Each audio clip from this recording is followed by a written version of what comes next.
I promise you, this case can easily be compared to the worldwide known Norwegian unsolved mystery of Jennifer Fairgate or Isdal Woman. I don't even know how I skipped this, because this is so mysterious, puzzling. And get this, the identity of this person has remained a mystery, unsolved mystery, until nowadays. So buckle up, my friends. We are diving into the unsolved case of Teddy Bjorn Mannen from Norway, also known as the Teddy Bear Man.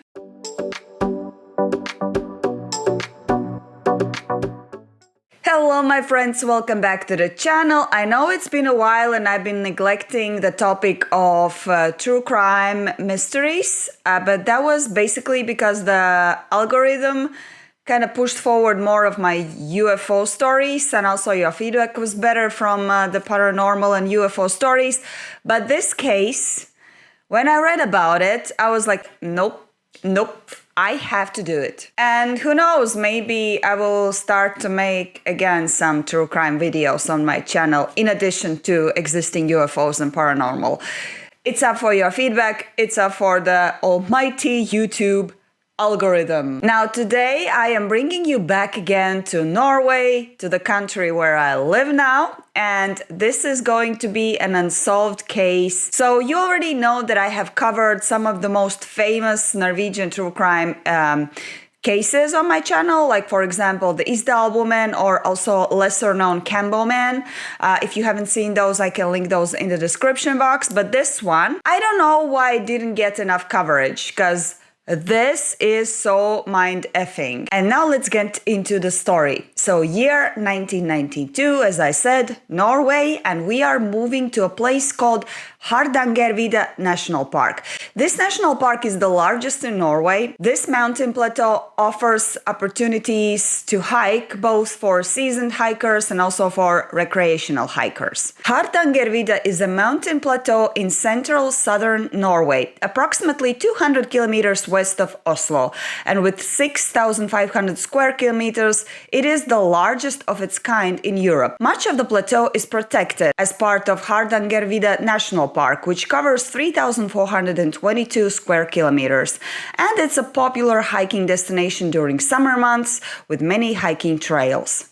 The areas of the beaten paths are known to be extremely difficult to hike, even for experienced hikers, as the landscape is characterized by barren, treeless and moorland, interrupted by numerous pools, lakes, rivers and streams. In winter, the national park is not accessible at all due to the amount of snow and ice. So I personally haven't been there, but it sounds really exciting and must be very, very beautiful. But one thing I wanted to mention from my own experience is that Norwegian hikes are not as easy as they seem. Even if you go to like touristy websites where they're like describing one or the other hike path as easy, don't be tricked by that, because in most cases it's not as easy. Actually, it's easy for them. You will even see like families with kids like hiking up the mountain. You will also see in a cold autumn day a Norwegian running like in shorts, in a t-shirt, up the mountain, like just doing their daily runs like that. They are used to that. They have grown up in this circumstances. So for them it's normal. For us, like who come from like flat countries like I am, they read like, oh, it's easy. And then you go there and you just lose your breath. Just saying, remember that in relation to today's story. So a couple of hunters were walking in like a remoted area of this national park. And at one point they noticed something in the distance, and that something resembled a human body. Now, these guys, of course, go to investigate what is that they're seeing. And when they approach this thing, they indeed see that it is the remains of a dead body. So this body was found 1,200 meters above sea level on a place called Falkenuten, and it was about 1 kilometer and a couple of hours of hike away from the main hiking trail. Of course, the police was called and they started to investigate the site and the remains of the body. And of course, the main question was, who is this person, what had happened here? But they came across with a dead end. It was even difficult to identify if this body belonged to a woman or a man. So the hip bone structure of this body signified that this could be a woman, but the skull corresponded to that of a man's anatomy. So they were puzzled. They couldn't even say if this was a man or a lady. Now, I just wanted to add some side note about these bones and determining the gender from those. I know that the most popular way how to determine the gender is from the hip bones, since ladies tend to have different bone structure down there since they are meant to give birth to a child, so their hip bones are significantly different from that of men's. About the skull, actually, this is the first time that I know that you can determine gender from the skull. I did a little like Google, and on the surface I found that indeed, yes, you can do that, although the reliability on those results is like less credible than that from hip bones. So I believe that we should probably, in this sense, rely more on the analysis of the hip bones. It is also important to mention that DNA testing in 1992 in Norway was at its infancy, so they weren't using it as they are using right now. You just have a DNA, you test it, and there you go, you have an answer. So that was not the case. This is why they relied so much on the analysis of the bones. And yeah, DNA actually will also help a bit, but I will tell about that a little bit further in this video, so stick with me. But it was not like the Norwegian police was totally helpless. As I said, they were working with what they have. And one Norwegian professor, his name was Per Holk, and he, in consultation with the police, created kind of like a reconstruction of the possible face of this person. And this was the first time when these kind of reconstruction of the face was done in Norway. So I'm going to show you the face. It totally looks creepy. I even think that it might come in my nightmares, and you can definitely see that this was done for the first time. But yeah, at least you have some kind of notion of how this person might have looked. But also, I just wanted to appreciate this professor who really tried to give his input in solving this case. And I mean, there is a high possibility that the person might have looked similar to that. Side note, and this will sound a little bit funny, but this face kind of looks similar to one of the very famous late poets from Latvia, Imants Ziedonis. Just see, it's hilarious, I know. They are so similar. Anyways, the picture of this reconstructed face was spread among the media, and people were asked to come forward if they knew this person, if they have some more information, if they have seen it, but no results, dead end. It was exactly the same as with Isdal Woman case.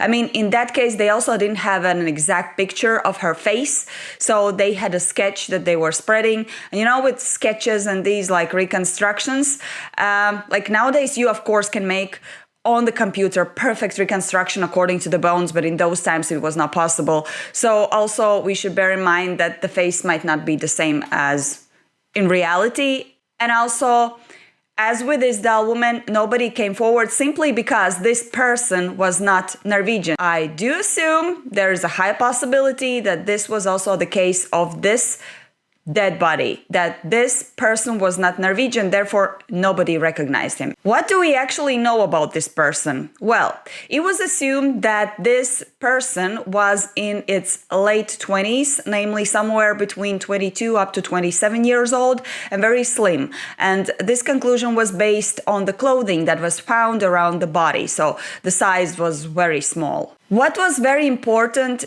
it was not possible to determine exact timing of the death. So it was assumed, according to analyzing the remains of the body, that this body had been lying there minimum of 1 year, maximum of 2 years. The decomposition stage of the body was so high that it was completely impossible to say exactly what happened to this person there and when it happened. Even if this person is from abroad, I mean, if a year or two had passed, they would have been like ringing a bell saying that, yes, my brother, sister, or whoever went to Norway and they disappeared.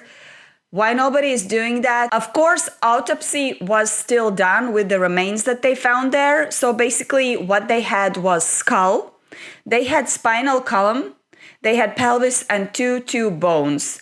And none of these bones and remains could provide some kind of answers to the questions about the timing and what had happened there. However, the most popular opinion about the death circumstances that was circulating around, and also police believed in that, was that this person died from freezing there. I mean, yes, it was 1,200 meters altitude.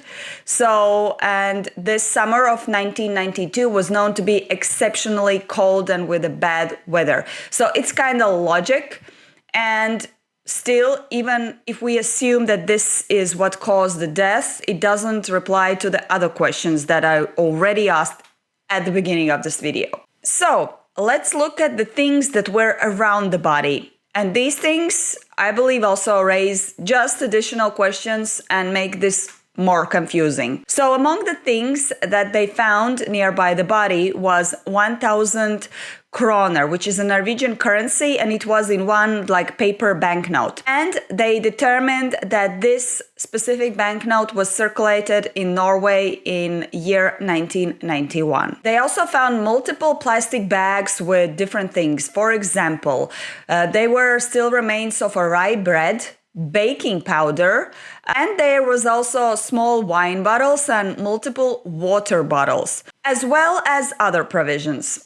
I don't have any questions about like the remains of rye bread and water. Okay, wine bottles, we will get to that, but baking powder? Is there anything I don't know about going on hikes or camping that you can do with a baking powder? For me, it was a little bit triggering because I don't know why would somebody take a baking powder out on a hike.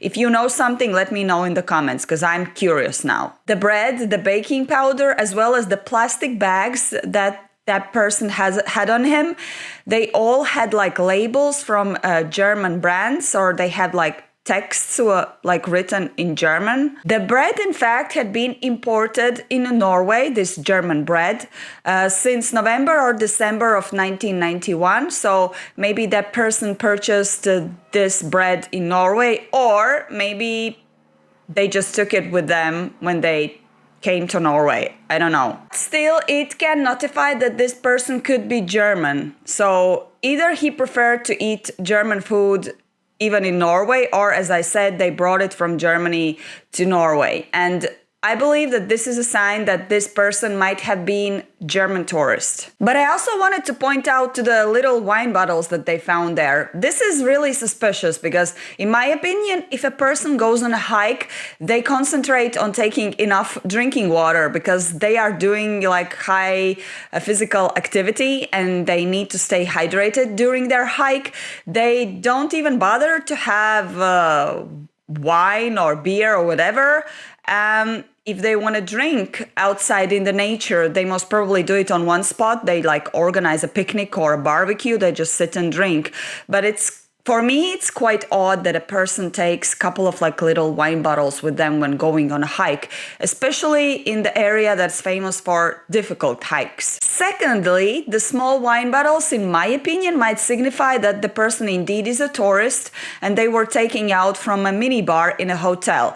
I didn't find any information if they did, let's say, an investigation in the surrounding hotels, because this person might have been living in the nearby hotels or motels, and they should have asked like the local receptionists of these hotels if they had seen a person, probably German, with that kind of complexion. Also, what they found was a map of South Norway, and this map was intended not for hiking, it was intended for driving. Yes, so this might actually signify that the person might have rented a car. Did I look into this option? Because, I mean, you have a driving map, so there is a high possibility that this person was driving. If this person was moving around and renting, let's say, car, there must be a place where they rented a car and where they left some kind of details about themselves. I'm not sure if they looked into that, but anyways, the question is, how did this person get to this national park? There must have been some kind of like a vehicle. Was he hitchhiking? Was he taking a bus?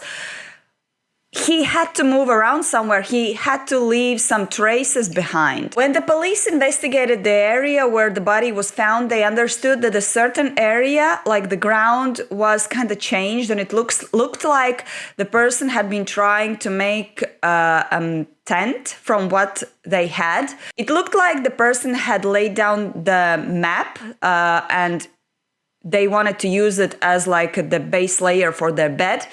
And there was also a poncho that the person had, and it looked like, and they assumed that he or she might have tried to make like a tent out of the poncho to protect from rain or just bad weather conditions. The police traced down the place where the map was purchased, and it was purchased in Storgata, in one of the main shopping streets in Oslo. So again, Oslo. This means that this person might have been in Oslo. So again, a question about how the person moved around. And the last most significant item that they found around, of course, there were some more smaller things they found there, but this was also very important.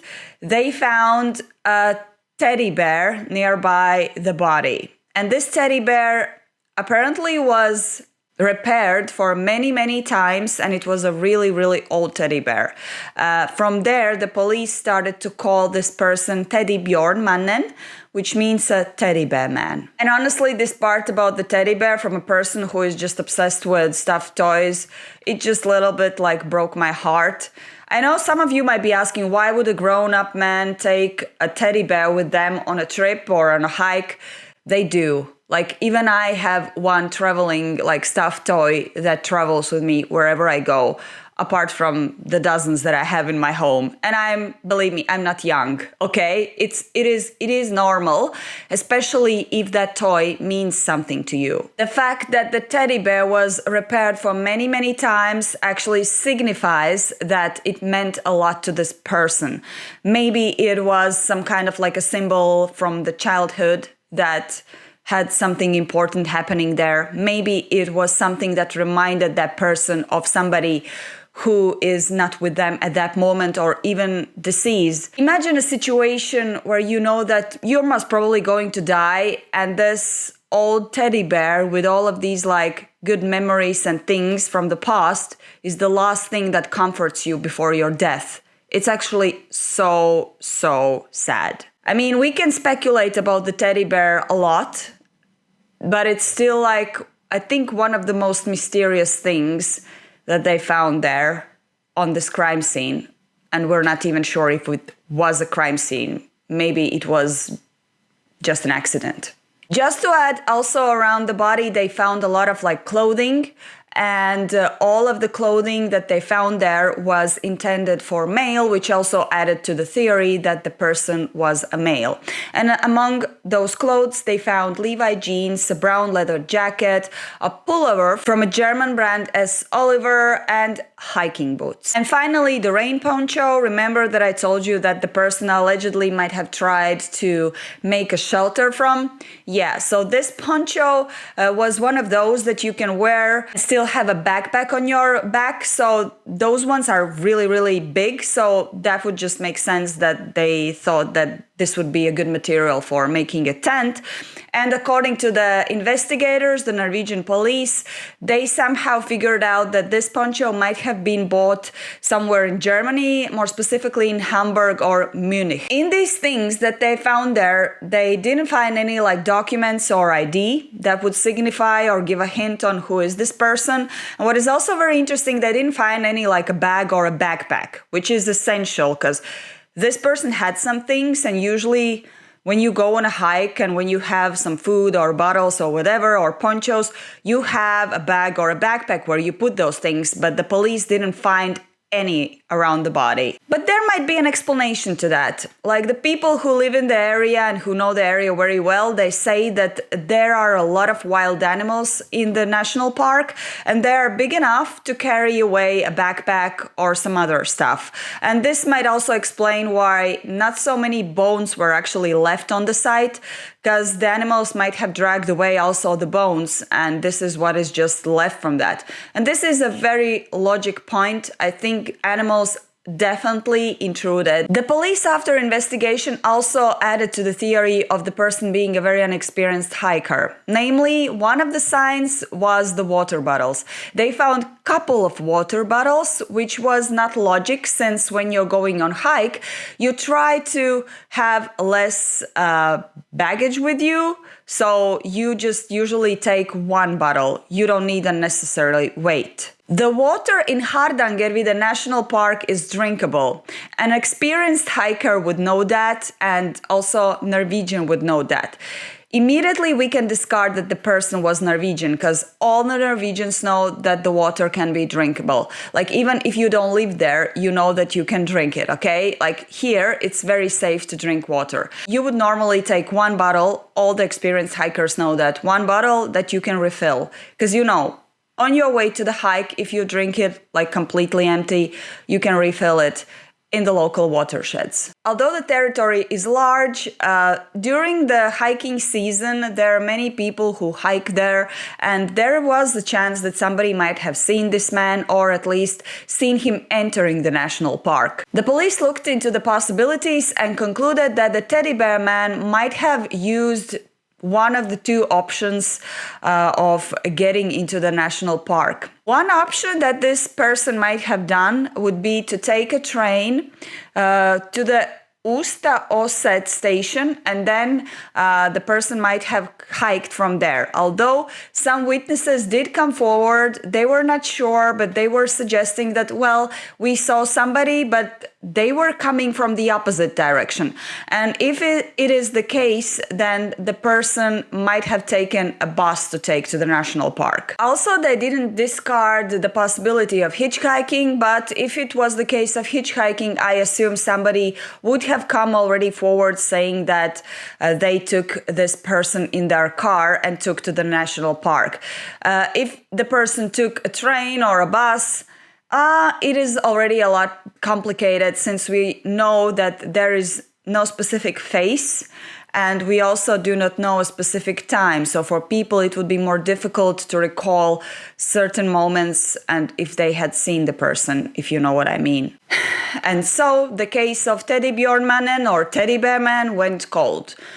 No leads, nothing, just questions after the questions without answers. I have already mentioned in a couple of my videos dedicated to Norwegian true crime that there is this TV show called Orsted Norge, and there they look into many of the unsolved Norwegian cases and try to find new leads, and sometimes it's very successful. So this TV show actually had also an episode dedicated to Teddy Björnmannen. So in 2022, there was this episode dedicated to this case, and there they actually tried to make a really good point of the fact that this person definitely was a German. What they did was they reached out to German authorities and tried to make them kind of also to involved in investigating this case, and this resulted into finding a new person who gave some new leads that turned the case upside down. We're gonna look into what this person said, but I just want to warn you that there are a lot of media and people who do not actually believe this tipster. Also, the identity of this person is not known, but still we're gonna look into this because I think it's also legit, it's also a theory. So, the person, the tipster in Germany, said that he recalled that in 1998 he was watching a TV show called Flyge on TV, and that in that show there was a lady who told a story that she had a son who traveled to Norway and he disappeared and didn't come back home. And this tipster said that he recalled that the woman said that this happened not so many years ago. So let's calculate. The episode on German TV was aired in 1998, and if the woman said that this happened not so many years ago, that there is a possibility that she was referring to 1991 or 1992, which is the assumed years when this accident to Teddy Björnmannen took place. The German authorities reached out to the TV channel that were airing this TV show called Flyge, and they were like looking through all of their archives and trying to find this specific episode that this tipster remembered, allegedly. And the TV station, they were called Bayerischer Rundfunk. Sorry for my German. They could not find anything that would at least resemble an episode that was described by this tipster. The TV show Fliege was actually hosted by a person, Jürgen Fliege, and they reached out also to this person and spoke to this person and asked if they remember maybe one of the guests of the TV show who was telling something like this. And he tried really hard, and he said that he cannot recall having a guest who was telling that kind of story on their TV show. There is also another option to this theory. Maybe the person who recalled this woman talking about her son getting lost in Norway actually did happen, but it didn't happen on the show called Fliege.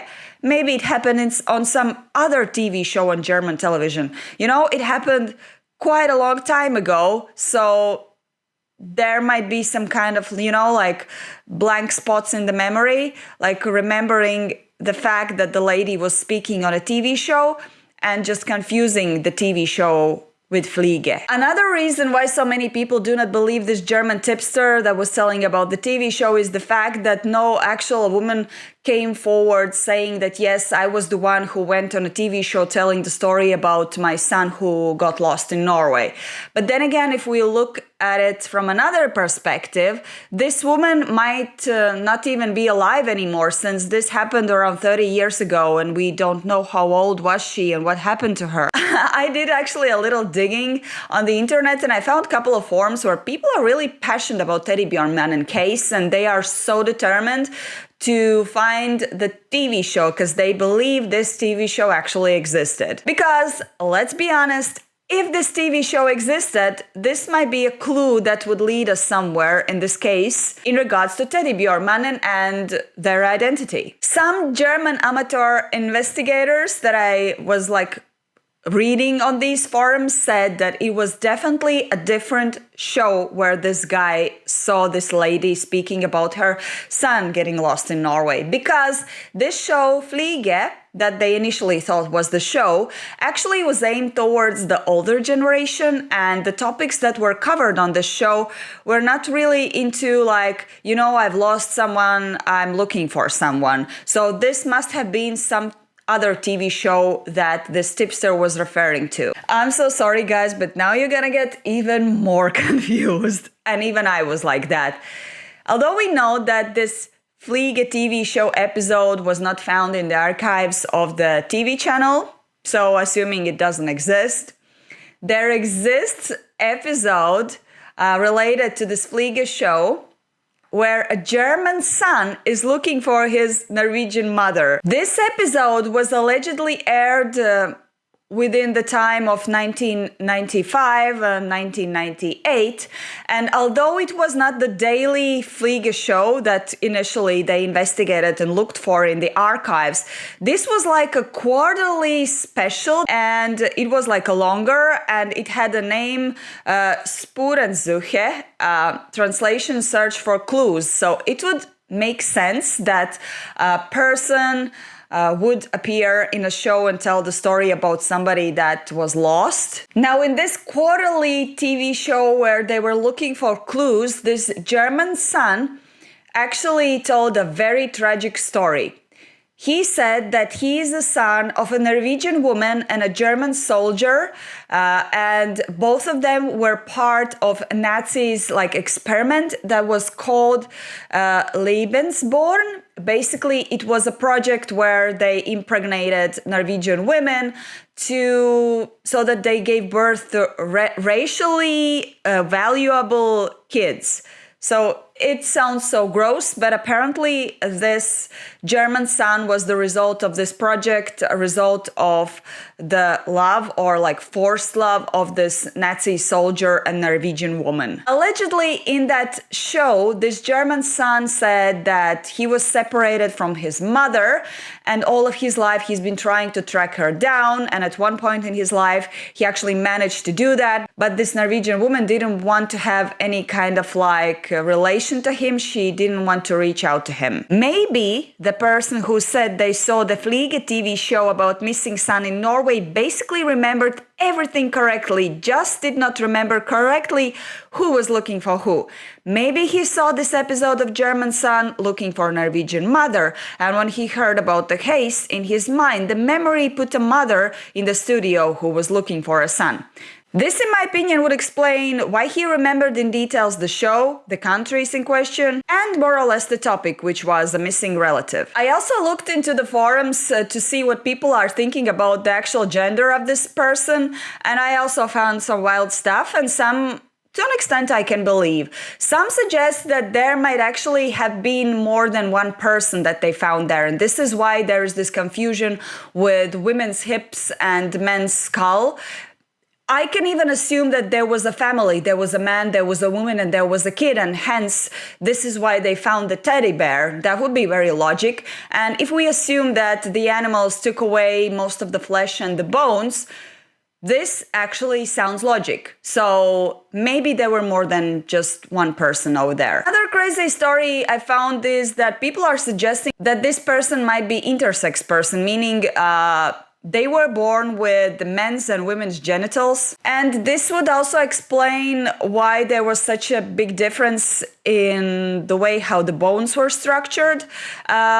People are suggesting that this person had problems with accepting themselves, or some other people couldn't accept them, that making their lives harder, and it was a deliberate decision to go out in the wild and end their lives like that, which would explain also the fact why they had alcohol. But then again, why did they try to make a shelter? Then this doesn't make sense. And derived from this theory, some people suggested also some other stuff related to intersex person. You see, since 1960s, the Eastern German communist regime, the sports minister actually made a project where he made the German athletes to take steroids, which resulted in a lot of changes in the athletes' bodies, like women looked like men. This was done just to boost the results and the performance of Eastern German athletes. And anti-doping was at its infancy, so they didn't check, so they could do it to a full extent. It didn't matter that people were actually suffering from this, like the athletes were suffering from that. This policy was changed only in 1990 when the Germany was again unified.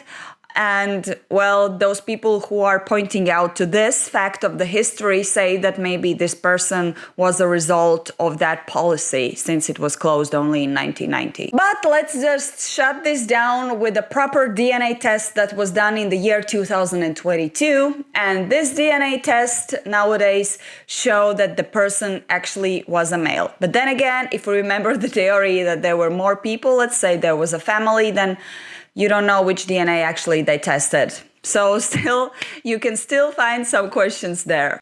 And basically, this is it. I really love unsolved cases and I love mysteries, but it just makes me itchy when I cannot solve them. It's just like, ah. Anyways, I'm looking forward to hearing your theories. Do you think it's like a unexperienced hiker? Do you think something else might have happened there? Might have also been a murder. I mean, maybe the person was stabbed. We don't know because we do not see the flesh there. I don't know. Like, what are your thoughts? I even was thinking that this might be like a Norwegian case that resembles somewhat like those that are happening in America, like Missing 401. I don't know. So don't be shy. Write down your theories down in the comment section. While you're watching this, most probably I am on my vacation for sure. I know I've been telling that like a lot lately, but I know that when you're watching this, I'm definitely on my vacation. And yeah, I hope you have a lovely day too. See this nice flower? I actually had birthday on the 30th of June. I'm accepting happy birthdays also in the comment section. Not that I'm asking for, no, I am. Anyways, I'm in a very good mood. I hope you are too. See you next time.